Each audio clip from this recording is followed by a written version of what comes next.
Mr. Judd, thanks for your perspective in the testimony where you talked about how policies of the past that were sort of piecemeal did a bit of a, when you push on a balloon and it causes a reaction on the other end, right? Where in San Diego and El Paso sector, they did certain things to address those issues there, but it basically pushed the illegal activity into my state. And then when we did put up some barriers and other things in the urban areas, then it pushed the illegal activity out into the rural areas where the ranchers and border residents have been dealing now for many, many years.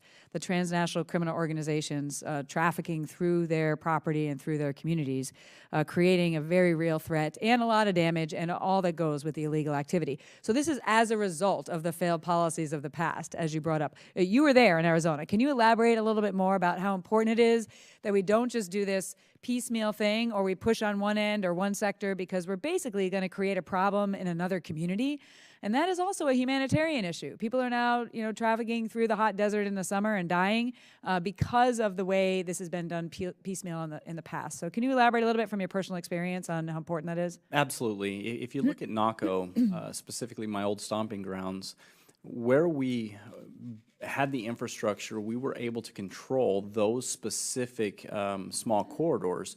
But what happened was we let go the outreaches and the crossings there just shot up astronomically. I mean, in Naco, Arizona, I want to say it was in 2003, we arrested 112,000 illegal aliens. The entire Border Patrol, that's one station out of more than 150 stations in the entire Border Patrol.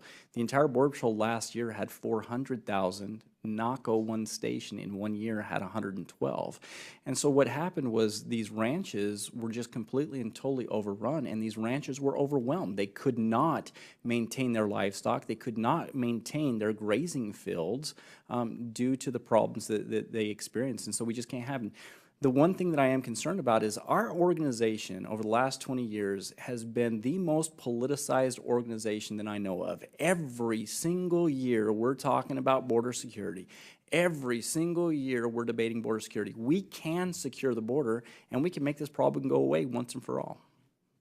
Mr. Judd, I do want to follow up. Given the $38 billion that we have in our legislation, which includes, again, holistically, the request from the administration plus port of entry issues, do you think that's going to be enough to give the tools and the resources that are needed to our agents to be able to secure the border?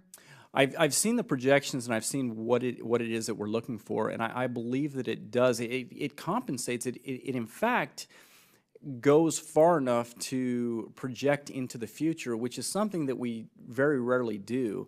What was interesting is Congresswoman Bedegon asked Deputy Commissioner Vitello if he believed that the wall would be 99% effective.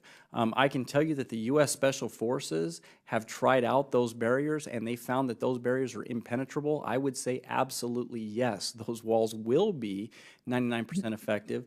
But we only need them in strategic locations. We're not talking about 2,000 miles of a continuous wall. We're talking strategic locations. Great, thank you.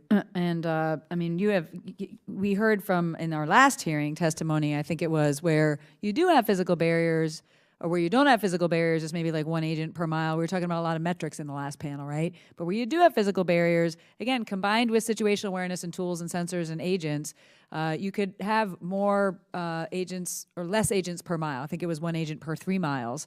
That's a pretty realistic or a pretty significant increase in the ability for them to be able to patrol and cover an area. So can you, just follow up on that, what that does for you if there's just a barrier they have to get over, combined with, again, the situational awareness that you need and the tools and the other agents? Certainly. What it allows us to do is we have limited manpower. If we can stretch that manpower throughout the entire border, we can become more effective. Right now, at the McAllen station, we have approximately 1,000 individuals that are in a processing center as we speak.